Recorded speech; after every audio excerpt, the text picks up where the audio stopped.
Барлығыңызға қайырлы күн, қайырлы кеш. Бүгінгі тақырыбымыз праваны қалай аламыз. В общем, праваны алатын екі жолы бар. Ол бірінші жолы таныстар іздеп 200-300 мыңға сатып аласың. Ал екінші жолы ол былай.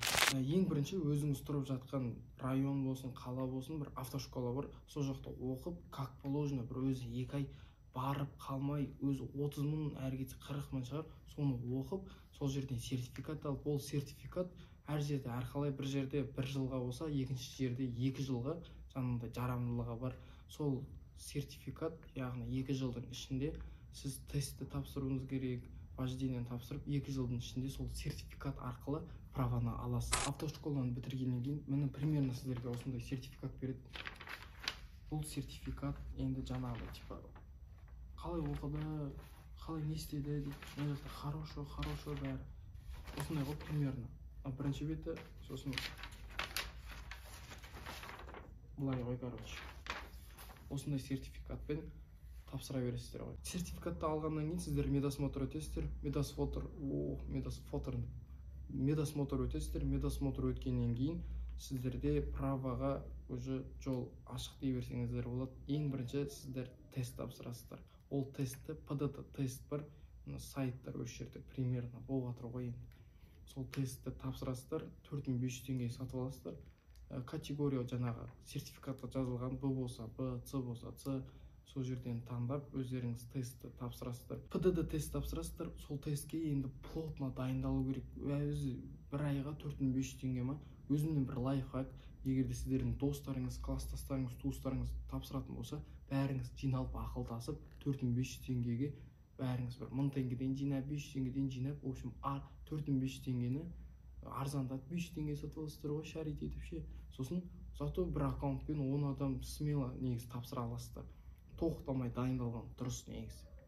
Баратын кезде 2 апта қалады ғой өзі. Баруға 2 апта қалған кезде тоқтамай түнімен 2 сағат қайта бүкіл категорияны А, Б, С, Д бүкіл категорияны тапсырып шығыңыздар. Сосын тест тапсырып біткеннен кейін ютубтан көріңіздер. 2 күн тоқтамай ютубтан ше бүкіл частын көріп тастаңыздар. Өйткені мынау ПДД тестке келген сұрақтар сіздерге ана неге келуде мүмкін емес. Не қойып кеттім. Сіздер ПДД тестте дайындалған сұрақтар, ол сізге келген сұрақ. Не бөлек отыр. Сіздер ПДД тестпен дайындалған сайтта сіздерге келмеген сұрақтар ол ютубта болады. Сол үшін ютубтан тоқтамай көріп, 2 күн плотно 2 сағат уақыттарыңызды бөлгеннен кейін тестті жоқ дегенде 39-40 алып, сол кезде тест тапсыра аласыздар. Енді біз оған қалай документ жинаймыз десеңіздер, ол былай ғой, короче. Біріншісі удостоверение личности дейді, оригинал. Сосын госпошлина 3728 бірдеңе дейді. Сосын үшіншісі свидетельство об окончании водительских курсов, оригинал копия дейді. Төртінші медосмотр справка 073. Сосын 3-4 фото. Сосын справка психонарко диспансера, оригинал копия. 5-ші водительский удостоверение оригинал дейді. Керек емес, 5 керек емес. Алда справка место работа и подтверждение стаж работа ол да керек емес. В общем, осы 4-еуі потолок қой. Тест тапсыратын күні барғаннан кейін андай потеря ұстап керек емес, дір-дір етіп білетін сұрақтарымыз ғой.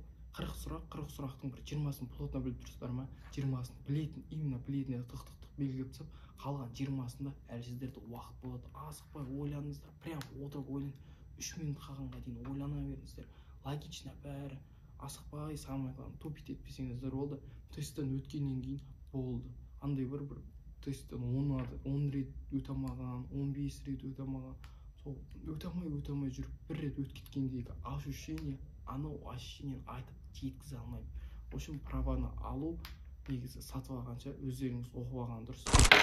Сосын тесттен өткеннен кейін сіздерге результат сдачи теоретический экзамен дейді. Мынандай қағаз береді. Мен, короче, 40-тан 34 балмен өткеттім. Анау өткеткеннен кейінгі потолок ощущение. Біріншісінде өте алмадым, екіншісінде өтесің. Ол өмірің гүлденеді ғой. Одан кейін вождение. Енді вождениеға өздеріңіз көріңіздер. Бірақ водительский вождениеға таңға 5-те барасыздар. Өйткені очередь қаптап кетеді кәдімгідей. Тем более күн шығып жаз болып, көктем болып жатыр.